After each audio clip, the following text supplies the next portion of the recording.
Praise the lord. પ્રભુની સ્તુતિ થાઓ.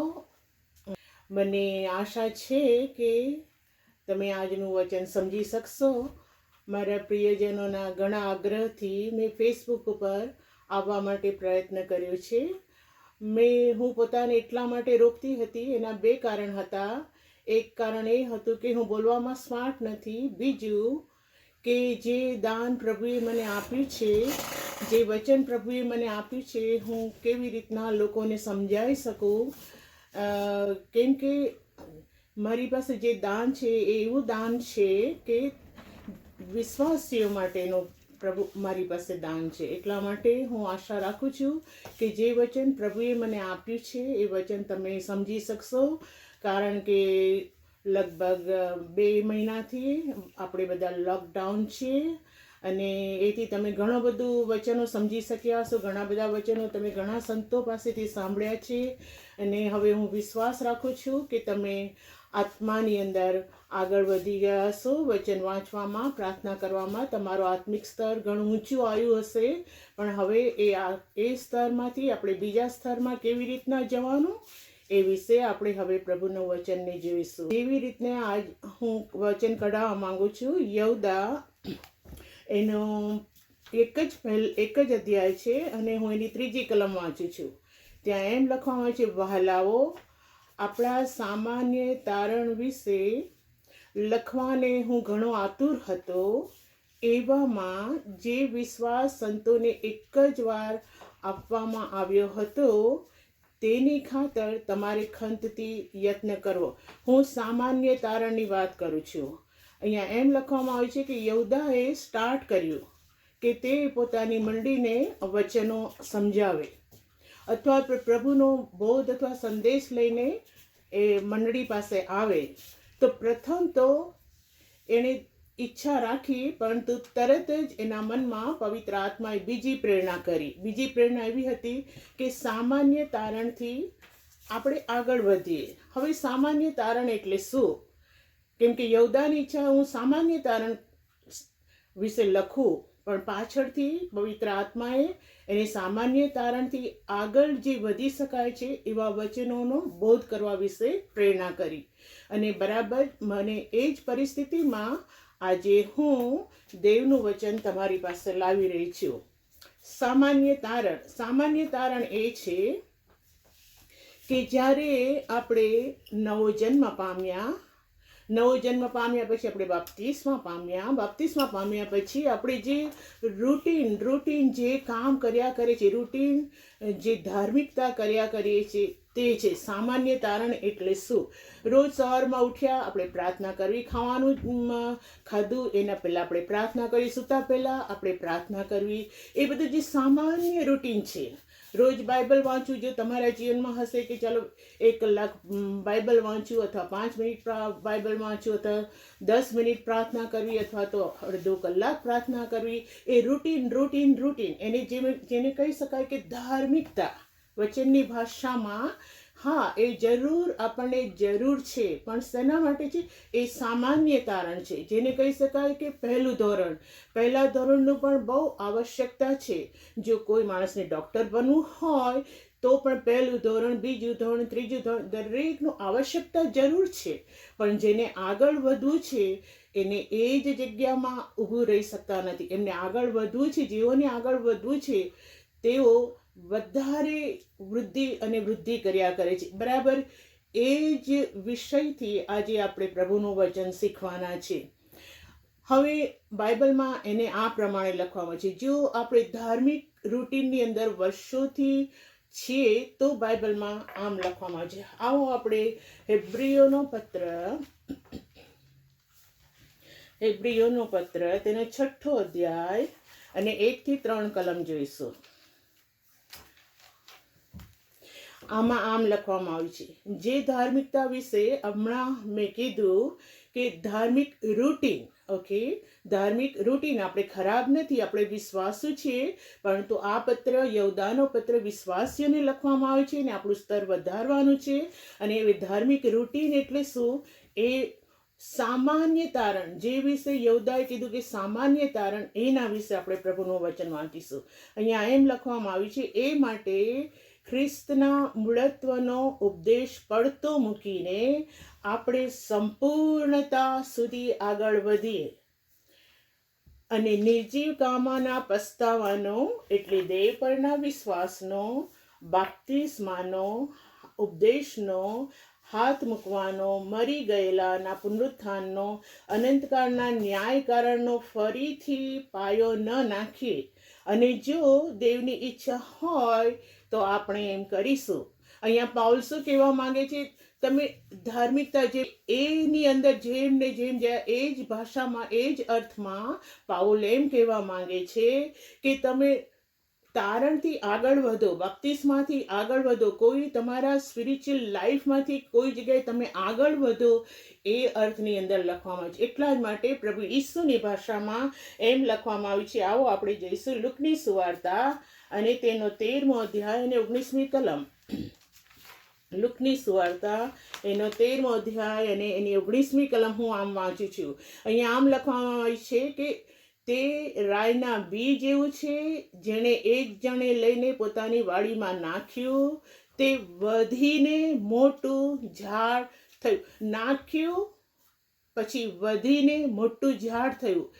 એ મેસેજ આપણો છે. જ્યાં ગાડી છે ત્યાં ને ત્યાં નહીં, પણ ત્યાંથી આગળ વધવું, એ બાબતનો પવિત્ર આત્માનો બોધ આપણને આજે પ્રભુ કહેવા માંગે છે. વધવું. તમે નાખ્યું, વિશ્વાસનું બી તમારામાં નાખ્યું ને વિશ્વાસનું બી તમારામાં હતું, અને ત્યાર પછી જે રૂટીનમાં આપણે સમટાઈમ્સ આવી જઈએ છીએ, પણ એનાથી આગળ વધવાના માટે પ્રભુનું વચન કહે છે કે રાયના દાણા જેવું બી હતું અને તે વધ્યું. હવે જ્યારે આપણે એની એ પરિસ્થિતિમાં હોઈએ છીએ, ધાર્મિક એક જ અવસ્થામાં હોઈએ છીએ, જેમ આપણે હેબ્રીઓના પત્ર 6 અધ્યાયની અંદર વાંચ્યું કે પસ્તાવાનો, ધારણનો વગેરેનો એકનો એક પાયો ઘડીથી ને ઘડી અથવા તો એકની એક એમાં આપણે અવસ્થામાં આપણે ન રહીએ. કેમ કે જેઓ એકના એક અવસ્થામાં રહે છે એના વિશે પ્રભુનું વચન હેબ્રીઓના પત્ર, એ જ અધ્યાય હેબ્રીના પત્રની અંદર આવીશું, ત્યાં આગળ સ્પષ્ટ રીતે એમ લખવામાં આવ્યું છે કે એના એ જ અવસ્થામાં હોય છે તેઓના વિશે એવું લખવામાં આવ્યું છે કે તેઓ ન્યાયપણા સંબંધી બિન અનુભવી છે. એમાં એવું લખવામાં આવ્યું છે કે તેઓ ન્યાયપણા સંબંધી બિન અનુભવી છે. જે લોકો એના એ જ પરિસ્થિતિમાં રહે છે તેઓના વિશે આમ લખવાનું. હેબ્રીઓનો પત્ર 5મો અધ્યાય અને હું તેની 11 થી 14મી કલમમાં વાંચું છું. 14મી કલમ કરતા પહેલા હું 13મી કલમ વાંચું છું. ત્યાં આપણે સમજીશું. ત્યાં એમ લખવામાં આવ્યું છે, કેમ કે જે દૂધ પીએ છે તે ન્યાયપણા સંબંધી બિન અનુભવી છે. કહેવાનો મતલબ જે સામાન્ય તારણ, યહૂદા આમ કે છે, જે સામાન્ય તારણ વિશે હું લખવા માંગતો હતો, પણ પવિત્ર આત્માએ સામાન્ય તારણથી વધીને આગળ મને બોધ આપવાનો પ્રેરણા કરી. એ જ સિદ્ધાંત પ્રમાણે અહીંયા પાઉલ પણ બહુ એના ટસલ કરી રહ્યો છે. તેના મગજની અંદર તે સ્ટ્રગલ છે. બીજા શબ્દમાં કહીએ તો એવું સ્ટ્રગલ છે કે મારે તમને વચન સમજાવવું છે, પરંતુ શું તમે સમજી શકશો? તો પ્રભુનું વચન અહીંયા આગળ સ્પષ્ટ રીતના એમ કહે છે કે જેઓ એ સામાન્ય તારણમાં છે, ફક્ત તારણના અવસ્થામાં છે, તેઓ ન્યાયપણા સંબંધી બિન અનુભવી છે. ન્યાયપણા સંબંધી બિન અનુભવી એટલે શું? કે હજુ ખ્રિસ્તનું ન્યાયપણું શું છે એ તેઓએ જાણ્યું નથી. એના જ કારણે ખ્રિસ્તનું ન્યાયપણું તે જેઓ બરાબર જાણતા નથી, તેઓ શું કરે છે? દેવની કૃપાનો અવર્થા ઉપયોગ કરે છે. એટલા માટે ફરીથી આપણે યહૂદાનો પત્ર 1લો અધ્યાય અને 4થી કલમમાં આમ લખવામાં આવ્યું છે, જેઓ બિન અનુભવી છે, જેઓ દેવના ન્યાયપણાને પૂરેપૂરું ઓળખતા નથી, તેઓએ જે કૃપા દેવે આપી, જે ન્યાયપણું દેવે આપ્યું, અહીંયા ગાડી કેવી રીતના લખવામાં આવ્યું છે, જેઓ બિન અનુભવી છે ન્યાયપણામાં, તેઓ શું કરે છે? અહીંયા 4થી કલમમાં યહૂદાનો પત્ર એક જ પત્ર છે અને હું તેની 4થી કલમ વાંચું છું. ત્યાં એમ લખવામાં આવ્યું છે, કેમ કે જેઓને આ દંડાજ્ઞા માટે પ્રાચીન કાળથી નિર્માણ કરવામાં આવ્યા હતા, એવા કેટલાયક માણસો ગુપ્ત રીતે માહે આવ્યા છે. તેઓ અધર્મી છે અને દેવની કૃપાનો વિષયાશક્તિમાં દુરુપયોગ કરે છે. આ કેટલું મોટું વોર્નિંગનું વચન છે આપણા માટે કે જો તમે પ્રભુની પાસે આવ્યા છો અને તમારું ન્યાયપણાની અંદર હજુ તમે બિન અનુભવી છો, તો પ્રભુની કૃપાને તમે સમજી નહીં શકો. પ્રભુની કૃપાને તમે હંમેશા પાપના લાયસન્સના જેમ વાપરશો.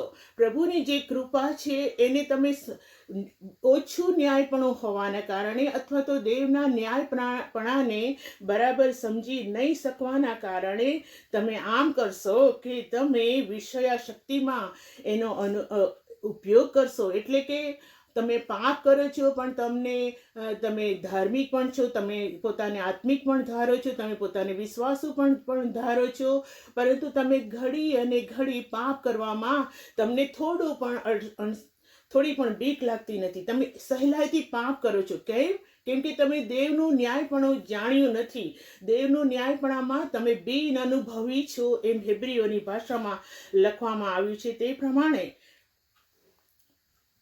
પરંતુ જે કૃપા દેવ તરફથી આપણને મળી પ્રભુ ઈસુ ખ્રિસ્ત દ્વારા, એ કૃપા ખૂબ અગમ્ય છે. યસ, હા, જરૂર આપણે જેટલા ગમે તેટલા પાપ કર્યા હશે, ગમે તેટલા મોટા પાપ કર્યા હશે, તો પણ ઈસુ બાપના રક્તની અંદર આપણા પાપોને માફ કરવામાં આવે છે. પણ એનો મતલબ એવો નથી કે શું કૃપા અધિક થાય માટે આપણે પાપ કર્યા કરીએ. ના, જો એવો આપણું એટીટ્યુડ હોય અથવા તો એવી પ્રકારના આપણે વિશ્વાસી હોય અથવા તો પ્રભુની કૃપાને આપણે ખૂબ સહેલી ગણતા હોઈએ અને પ્રભુની કૃપા છે કારણ કરીને આપણે ઘડી ઘડી પાપ કરતા હોઈએ, તો હું જૂના કરારમાંથી નહીં, જૂના કરારમાં તો પ્રભુનું વચન કહે છે કે જે કોઈ નિયમશાસ્ત્રનો ભંગ કરે તેને પથ્થરે મારી નાખો વગેરે વગેરે. તમે જાણો છો એ બધી વચનમાં આપણે ઊંડાણમાં જઈશું નહીં. પરંતુ હવે નવા કરારમાં આપણે કહીએ છીએ કે પ્રભુ ઈસુ ખ્રિસ્ત એ કૃપા અને મોટી કૃપા, પ્રભુ મોટી કૃપા છે. પણ એની સાથે સાથે નવા કરારમાંથી જ હું જે વચન કઢાવું છું એને આપણે જોઈશું. નવા કરારની અંદર યહુદામાં 5 થી 7 કલમમાં આમ લખવામાં આવ્યું છે, એ જ પત્રમાં, હવે તમે બધું જાણી ચૂક્યા છો ખરા, તો પણ હું તમને યાદ દેવડાવું છું કે પ્રભુએ લોકોને મિસર દેશમાંથી બચાવ કર્યો, પછી અવિશ્વાસીઓને નાશ કર્યો. વળી જે દૂતોએ પોતાની પદવી જાળવી રાખી નહીં અને પોતાનું સ્થાન છોડી દીધું, તેઓને મોટા દિવસના ન્યાયકરણ સુધી તેઓને અંધકારના સનાતન બંધનમાં રાખ્યા. તેમજ સદોમ અને ગમોરા અને એની આસપાસના શહેરો એ જ રીતે વ્યભિચારમાં અનુચિત દુરાચરણમાં ગરક થઈને નિરંતર અગ્નિદંડ સહન કરીને ચેતવણીને માટે આપણે સારું દાખલારૂપ પ્રસિદ્ધ થયા. આ જૂના કરારમાંથી હું આ કલમ વાંચ્યું નથી, પરંતુ હું યહુદાના પત્ર નવા કરારમાંથી મેં આ કલમ વાંચી છે. કેમ કે આપણે કેટલી બધી વાર જ્યારે એના એ સ્તરમાં રહીએ છીએ, રૂટીનમાં રહીએ છીએ, ધાર્મિક રિવાજોમાં રહીએ છીએ, ધાર્મિક અવસ્થામાં આપણે રહીએ છીએ, આત્મિક નહીં ધાર્મિક. અને જ્યારે આપણે એ જ અવસ્થામાં એના એ સ્તરમાં રહીએ છીએ, ત્યારે હંમેશા આપણે ન્યાયપણા સંબંધી બિન અનુભવી હોઈએ છીએ અને દેવની કૃપાને આપણે જે રીતે સમજવી જોઈએ એ રીતે સમજી શકતા નથી. એટલા જ માટે એની એ જ ભાષામાં અહીંયા પિત્તરની અંદર આપણે વાંચીશું. પિત્તરની અંદર બીજો અધ્યાય 4 થી 6 કલમ હું વાંચું છું. ત્યાં આગળ આમ લખવામાં આવ્યું છે, કેમ કે જે દૂતોએ પાપ કર્યું અને તેઓને દેવે છોડ્યા નહીં, પણ તેઓને નરકમાં નાખીને ન્યાયકરણ થતા સુધી અંધકારના ખાડામાં નાખ્યા. તેમજ દેવે પુરાતન જગતને પણ છોડ્યું નહીં, પણ અધર્મી જગત પર જળ પ્રલય લાવીને ન્યાયપણાના ઉપદેશક નૂહ તથા તેની સાથેના 7 માણસોને બચાવ્યા અને થનાર અધર્મીઓના ઉદાહરણ આપવા સારું સદોમ તથા ગમોરાના શહેરોને બાળીને ભસ્મ કર્યા અને તેઓને પાયમાલ કરીને તેઓને શિક્ષા કરી. સેમ અને સેમ મેસેજ, સેમ અને સેમ બોધ ફરીથી પિત્તર પણ તેના લોકોને આપે છે, જે યહૂદાએ તેના લોકોને આપ્યું તેમ. મારો કહેવાનો મતલબ અહીંયા આગળ એટલો જ છે, દેવની કૃપા આ સમયની અંદર પુષ્કળ થઈ છે, જેની કૃપાની કોઈ સીમા જ નથી. પુષ્કળ કૃપા થઈ છે, પણ અહીંયા આગળ કહેવાનો મતલબ એટલે શું? એ કૃપા અધિક થાય માટે આપણે પાપ કર્યા કરીએ, અથવા તો આપણે એમ કહીએ કે દેવના મહિમા સંબંધી સગળા અધૂરા છે અને કોઈ પણ પાપ વગરનું નથી. ને એ જ્યારે એમ આપણે કહીએ છીએ કે બધા અધૂરા છે, માટે પણ આપણે પણ આપણી અધૂરાઈને ચલાવી લેવી જોઈએ. ના, દેવના વચનની અંદર એ ન્યાયપણા સંબંધી જ્ઞાન નહીં હોવાને કારણે આપણે એ વચનને બહુ સહેલું લઈ લઈએ છીએ. જેને વચનમાં આમ કહેવામાં આવ્યું છે કે તમે એમ કરતા મને હલકો પાડ્યો છે. બરાબર? જ્યારે આપણે દેવની કૃપા પુષ્કળ થાય, દેવની કૃપાને આપણે હલકી કરીએ અને ઘડી આપણે પાપ કરીએ અને પછી મનમાં એમ કહીએ, હા દેવ કૃપાળુ છે એટલે હું પ્રાર્થના કરીશ, પ્રભુ મારા પાપને માફ કરશે. ફરી આપણે ઊભા થઈએ, ફરીથી આપણે પાપ કરીએ, ત્યારે શું કરીએ છીએ? આપણે દેવની કૃપાને હલકી ગણીએ છીએ, દેવના નામને આપણા જીવનમાં હલકી ગણીએ છીએ. અને જે સ્તરમાં આપણે પહોંચવું જોઈએ, જે ન્યાયપણું આપણી અંદર અધિક હોવું જોઈએ, એ ન્યાયપણા સુધી આપણે પહોંચી શકતા નથી. શા માટે? પાઉલ એમ કહે છે કે દેવના મહિમા સંબંધી આપણે અધૂરા છીએ, સગળાએ પાપ કર્યું છે અને દેવના મહિમા સંબંધી આપણે અધૂરા છીએ. એમ પાઉલ શા માટે કહે છે? એટલા માટે કહે છે કેમ કે જે કેટલાક એવા છે જેઓ પાપને મગરૂરીથી માફી માંગતા નથી પણ મગરૂરીથી જીવે છે, તેઓના માટે પાઉલ કહે છે કે કોઈ એમ કહી શકશે નહીં. એ નિયમશાસ્ત્ર સ્પેશિયલી પાઉલ ઇઝરાયલ લોકોને સમજાવી રહ્યો છે, અને ઇઝરાયલ લોકોને સમજાવી રહ્યો હોવાના કારણે તેઓને નિયમશાસ્ત્રમાં ઘણું અભિમાન હતું અને તેઓ પોતે એમ ધારતા હતા, અમે નિયમશાસ્ત્ર પાળીએ છીએ માટે અમે પાપી નથી. તો એ અહેસાસ લાવવા માટે પાઉલ એમ કહે છે, ઇઝરાયલ લોકોને શીખવાડવા માટે એ દિવસોમાં પાઉલ ઇઝરાયલને બોધ કરી રહ્યો હતો. એમના માટે કહે છે કે સગળાએ પાપ કરી છે અને દેવના મહિમા સંબંધી સગળા અધૂરા છે. તમે જો નિયમશાસ્ત્રને પૂરેપૂરું પાડતા હોય તો પણ હજુ તમારા પર પાપ રાજ કરે છે. એ ભાષામાં લખવામાં આવ્યું છે. એનો મતલબ એવો નથી કે સગળા પાપને આપણે અધૂરા છે એવો એનો મતલબ નથી. જો એવી આપણે સમજ શક્તિ આપણા આત્મિક જીવનમાં રાખીશું તો આપણે કોઈ પણ દિવસ પાપ ઉપર વિજય પામી શકીશું નહીં. એટલા જ માટે જે સામાન્ય તારણ છે એ અવસ્થા એવી છે કે ઘડી અને ઘડી પાપની સાથે આકર્ષાય છે. તેઓની અંદર એક્ઝેક્ટલી જેમ રોમિયોના પત્રમાં પાઉલ કહે છે, નિયમશાસ્ત્ર અને પછી આત્મિકતા જેમ સમજાવે છે, નિયમશાસ્ત્ર પાળનારાઓને જેવી રીતના પાઉલ શીખવાડે છે, બરાબર એવી જ રીતના વિશ્વાસીઓ જેઓ બીજા સ્તરમાં પહોંચતા નથી, તેઓનું જીવન એક્ઝેક્ટલી એના જેવું જ હોય છે કે તેઓ ન્યાયપણા સંબંધી બિન અનુભવી હોવાને કારણે અથવા તો જે બીજું સ્તરમાં પ્રભુ લઈ જવા માંગે છે એ સ્તરમાં નહીં આવ્યાના કારણે તેઓ દેવની કૃપાને એટલી બધી હલકી ગણે છે અને દેવના નામને એટલું બધું હલકું ગણે છે કે તેઓ ઘડી અને ઘડી પાપ કર્યા કરે છે. પણ હવે દેવ બાપનો આત્મા અકળાઈ ગયો છે અને એ આપણે સારી રીતના જાણીએ છીએ. હવે આપણને સારી રીતના ખબર પડી છે કે દેવ અકળાઈ ગયો છે આ બધા કામોને લીધે, અને તેથી કરીને આ કોરોના વાયરસના લોકડાઉનમાં તમે સારી રીતના સમજી ગયા છો કે જ્યાં જુઓ ત્યાં આપત્તિના સમાચાર, જ્યાં જુઓ ત્યાં વિપત્તિના સમાચાર, અને બધાના મગજમાં કોઈ પણ હવે અભિમાન અથવા મગરૂરી કરી શકશે નહીં, કારણ કે લખવામાં આવ્યું છે તે પ્રમાણે હવે મગરૂરીનો સમય અથવા અભિમાનીનો સમય અથવા તો સેલ્ફ રાઇચિયસનેસનો ભોગવવાનો સમય હવે આવી પહોંચ્યો છે. અને એ બધાને ખબર પડી છે કે જે સમયમાં આપણે છીએ એ સમયની અંદર ખરેખર અઘરો અથવા તો જેને કહેવાય કે કપરો સમયમાં આપણે જીવી રહ્યા છીએ. માટે હવે દેવનો આત્મા આપણને આગ્રહ કરીને કહી રહ્યો છે કે જો તમે એના સામાન્ય તારણની અંદર, સામાન્ય તારણના સ્તરમાં હોય તો તમે ન્યાયપણા સંબંધી બિન અનુભવી છો, અને બિન અનુભવી હોવાના કારણે દેવની કૃપા અથવા દેવનું નામ તમારામાં હલકું ગણીને તમે ઘડી અને ઘડી પાપ કર્યા કરો છો, કે બધાએ પાપ કર્યું છે, બધા અધૂરા છે, એવું કરીને આપણે પાપ કર્યા કરે છે. અને એ પાપના કારણે હવે આપણે બીજા સ્તરની અંદર પહોંચી શકતા નથી.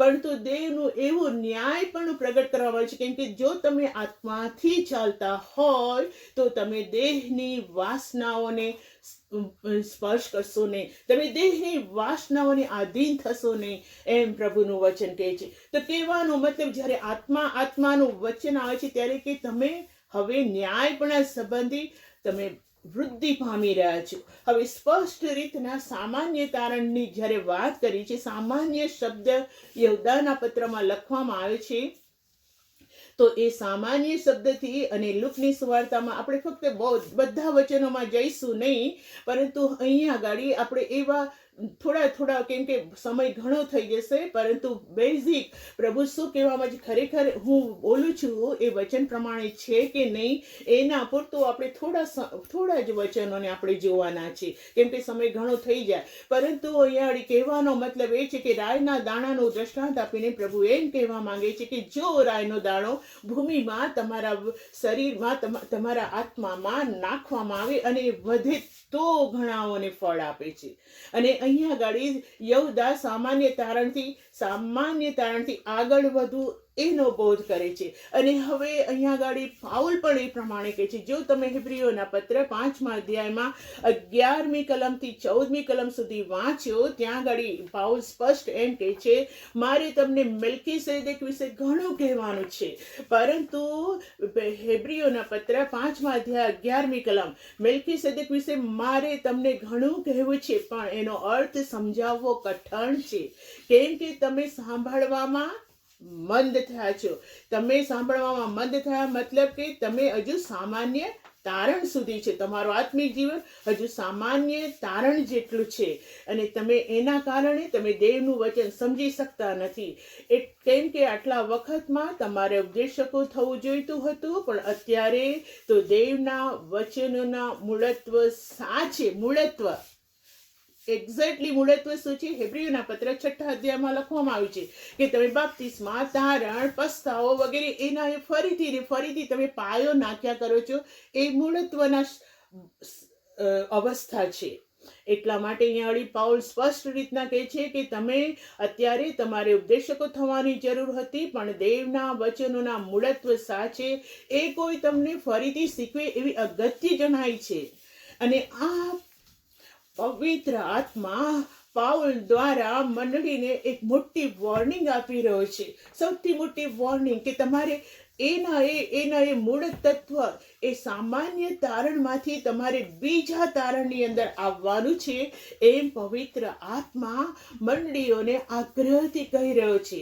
અને હવે આપણો સમય છે કે બસ એ સામાન્ય તારણમાં નહીં, સામાન્ય તારણ કરતા મૂળત્વના કે બપ્તિસ્માના તે પસ્તાવાનું વગેરેના એ મૂળત્વ પાયાનો જે સિદ્ધાંત છે એનાથી આપણે આગળ વધીએ. એટલા માટે હિબ્રીઓના પત્રમાં 5મા અધ્યાય 11મી કલમમાં પાઉલ આ પ્રમાણે કહે છે, જે મારે તમને સમજાવવું હતું એ હું તમને સમજાવી શક્યો નહીં, કેમ કે તમે એટલા બધા સમર્થ ન હતા કે હું તમને જે પ્રકટીકરણ કહું કે તે તમે સમજી શકો.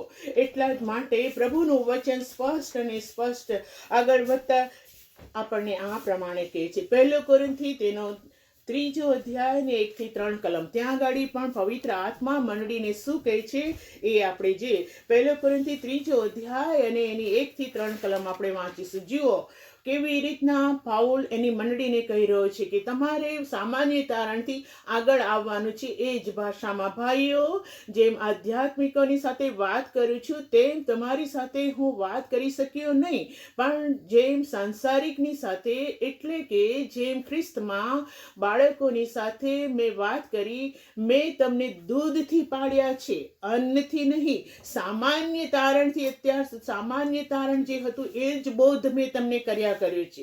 પાઉલ શું કહેવા માંગે છે? જે સામાન્ય તારણ અથવા ખ્રિસ્તના બોધનો મૂળત્વ, પાયાની વસ્તુ ઘડી મેં તમને શિક્ષા કરી છે. એ કેમ કે શું કહે છે, મેં તમને દૂધથી પાળ્યા છે, અન્નથી નહીં. કેમ કે હજુ સુધી તમે સમર્થ નહોતા અને હમણાં પણ સમર્થ નથી. કેમ કે તમે સાંસારિક છો. શું સાંસારિક છો? કેવી રીતના સાંસારિક છો? તમારામાં ઈર્ષા છે, તમારામાં કજિયા છે, માટે શું તમે સાંસારિક નથી? અથવા તો સાંસારિક માણસોની પેઠે તમે વર્તતા નથી? અહીંયા પ્રભુનું વચન આપણને સ્પષ્ટ કહે છે, સુસાંસારિકતા, સુઆત્મિકતા. અને એ જ આગ્રહ આપી અહીંયા ગાડી રોમિયોના કોરિન્થિયન્સની અંદર પણ એ જ બાબત દૂધથી પાડવામાં આવ્યા છે એમ લખવામાં છે. પછી આપણે જઈશું ગલાતી 4થો અધ્યાય, એનો 1 અને 2 કલમ જોઈશું. ગલાતી 1:2. હવે હું કહું છું, વારસ જ્યાં સુધી બાળક છે ત્યાં સુધી સગડાનો માલિક, છતાં પણ તેનામાં અને દાસમાં કઈ ફરક નથી. પણ બાપે આપેલી ઠરાવેલી મુદત સુધી વાલી તથા કારભારીઓને આધીન છે. એ જ પ્રમાણે આપણે પણ જ્યારે બાળક હતા ત્યારે જગતના તત્વોને તાબે રહીને એના દાસત્વ, બાલ્ય અવસ્થા, અહીંયા આગળ એનું એ જ પોઈન્ટ, એની એ જ વચન ગલાતીની અંદર બાળકની ભાષામાં લખી રહ્યો છે કે તમે બાળક છો. તમે અત્યાર સુધી જ્યાં સુધી તમે આગળ બીજા સામાન્ય તારણ કરતા આગળ વધતા નથી, જે ન્યાયપણાની અંદર તમે આગળ વધતા નથી, તો તમે ફક્ત બાળકના જેટલા જ છો. અને પ્રભુનું વચન સ્પષ્ટ, જો તમે બાળક છો તો તમે વારસ બની શકતા નથી. એટલે કે પ્રભુ ઈસુ ખ્રિસ્તમાં તમે બાળક છો તો તમે વારસ થઈ શકતા નથી. આ બાબત પાઉલ એની મંડળીને નિયમશાસ્ત્ર જાણનારાઓ માટે શીખવે.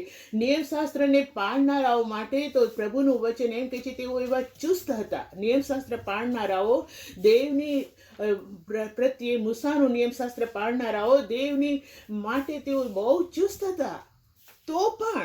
તો પણ વચનમાં લખવામાં આવ્યું છે, પાઉલ પવિત્ર આત્માથી ભરપૂર થઈને કહે છે કે નિયમશાસ્ત્ર જરૂર હતું ખરું, એ તો ફક્ત તમારા બાળ શિક્ષકની માટે. રોમિયોના પત્રમાં તમે સ્પષ્ટ વાંચશો, આપણે બધી કલમોમાં જઈ શકતા નથી, પરંતુ હવે તમે બધું બાઇબલને વાંચ્યું હશે, માટે હું બીજા સ્તરનો ઉપદેશ આપી રહી છું. બીજા સ્તરનો ઉપદેશ એ છે કે તમે બધા વચનોની અંદર તમે જાણેલા હોવા જોઈએ. એટલા માટે અહીંયા આગળ રોમિયોના પત્રમાં સ્પષ્ટ રીતે લખવામાં આવ્યું છે કે નિયમશાસ્ત્ર એ તો બાળ શિક્ષણ છે. જેવી રીતના હમણાં આપણે જોઈ ગયા કે જો કોઈ માણસને ડોક્ટર બનવું હોય તો 1, 2, 3 ધોરણ પણ અવશ્યનું છે, પરંતુ ત્યાં ગાડી એને રહેવાનું નથી. જે ધાર્મિકતા, જે આત્મિકતા આપણે શીખ્યા એ ઘણું સારું છે, એના વગર આપણે આગળ વધી શકતા નથી. પરંતુ અહીંયા બૌદ્ધનો કહેવાનો મતલબ એટલો જ છે કે એ સ્તરમાંથી આપણે બીજા સ્તરમાં જવાનું છે કે જ્યાં આપણે દેવનું ન્યાયપણું શીખી શકીએ. અને એ જ જે ન્યાયપણું, જો દેવનું ન્યાયપણું આપણી અંદર વૃદ્ધિ પામ્યું નહીં હોય, દેવના ન્યાયપણાને આપણે જાણતા નહીં હોઈએ, દેવના ન્યાયપણાનું પૂરેપૂરું શિક્ષણ આપણી અંદર નહીં હોય, તો યાદ રાખીએ કે એ પાપનું આકર્ષણ હંમેશા આપણી અંદર હશે. એમ બાઇબલમાં સ્પષ્ટ રીતના લખવામાં આવ્યું છે કે એ લોકો હંમેશા દેવની કૃપાનો તથા દેવના નામને હલકો ગણશે. એવી રીતના બાઇબલની અંદર પાઉલ સ્પષ્ટ એની મંડળીને ઘડી અને ઘડી લખે છે કે દેવનું નામ તમારામાં હલકું મનાય છે. અને એવી રીતના હલકું મનાય છે, લખવામાં આવ્યું છે કે એટલે સખત હલકું મનાય છે કે તમે એવું કામ કરો છો કે જે અવિશ્વાસી કરતા ભૂંડા હોય એ પ્રકારનું કેરેક્ટર મને તમારામાં જોવા મળ્યું છે, એવું પાઉલ કહે છે. એટલે એટલો બધો દેવનો આત્મા ઉકળી જાય છે, અકળાઈ જાય છે કે એ એમ કહેવા માંગે છે કે તમે આટલી મોટી કૃપાને એટલું બધું સહેલું ગણી નાખ્યું છે અને કૃપાને તમે અવ્યર્થા ઉપયોગ કર્યો છે. એ દેવની કૃપાને યહૂદાની અંદર જે કલમ આપણે 4થી કલમ વાંચી, યહૂદાનો પત્ર, તેમાં હવસખોરી લખવામાં આવી છે, એ વિષય વાસના. એટલે એ કૃપાને જાણે કે તમે વ્યભિચારના પાપની એના દ્વારા, એ દેવની કૃપા દ્વારા તમે વ્યભિચાર કરો છો. એટલે જ્યારે તમે વિચાર કરો છો તો પણ તમારા મનોમાં તમને કશું લાગતું નથી. તમે એમ કહેવા માંગો છો કે દેવની કૃપા પુષ્કળ છે, એટલા માટે આ બધા ગમે તે પાપ કરીશું તો ચાલશે, કેમ કે દેવની કૃપા પુષ્કળ છે. કે જે દેવે આપણને કીધું છે કે 7 ગણી 70 વાર, તો એ જ દેવ આપણને ઘણી વાર પ્રભુ માફ કરવા માટે આજની તારીખની અંદર પણ પ્રભુનું વચન એમ પણ કહે છે, ન્યાયી માણસ પડી જશે તેને 7 વાર ઉભો કરવામાં આવશે. ક્યારે? કીવર્ડ છે પસ્તાવો. પસ્તાવો કરીને ફરવું. પસ્તાવો કરીને ફરવું, એનું નામ છે કે દેવની કૃપાનો અવર્થા ઉપયોગ ન કરવો. પરંતુ જો હજુ સુધી આપણામાં એવો નેચર છે કે જે હંમેશા આપણને પાપ તરફ દોરી લે, ઘડી અને ઘડી પાપ સહેલાઈથી આપણે કરીએ છીએ, તો આપણે ન્યાયપણા સંબંધી બિન અનુભવી છે, તો આપણે બાળકના જેવા છે. પવિત્ર ભાષાની અંદર જે પ્રમાણે ગલાતીનો પત્ર તેનો 4થા અધ્યાયમાં લખવામાં આવ્યું છે તે પ્રમાણે હજુ આપણે બાળક જ છે અને હજુ આપણે આગળ વધ્યા નથી. ટૂંકમાં હું આજે જે દેવનું વચન લાવી છું એ વચન એવું છે કે આપણે યહૂદાના પત્ર દ્વારા સામાન્ય તારણથી જે અવસ્થામાં છે એ અવસ્થામાંથી આગળ આવીએ. અને હવે પછી આપણે પ્રભુનું વચન જોઈશું, કેવી રીતના પ્રભુનું વચન આપણને ક્યાં આગળ કેવી રીતના શીખવાડશે. અને આ મેસેજ દ્વારા આની અંદર જો તમને સમજ પડી ના હોય, મારા માટે કોઈ પણ સજેશન હોય તમારા માટે, પોઝિટિવ, નેગેટિવ, મેસેજ લાંબો થઈ ગયો છે વગેરે, જે કંઈ તમારા મનમાં હોય તે તમે મને કહેશો અને એમ આપણે દેવનું વચન શીખ્યા કરીશું. અને આવો હવે ફરી વાર આપણે એનાથી આગળ જવાના છે. આજના દિવસ માટે પ્રભુ તમને બહુ આશીષ આપે અને દેવનું વચન એક સ્તરમાંથી આપણું આત્મિક જીવન એક સ્તરમાંથી બીજા સ્તરમાં લઈ જાય. ન્યાયપણા સંબંધી બિન અનુભવી ન રહે પણ પુખ્ત થઈએ. આવજો. Praise the lord.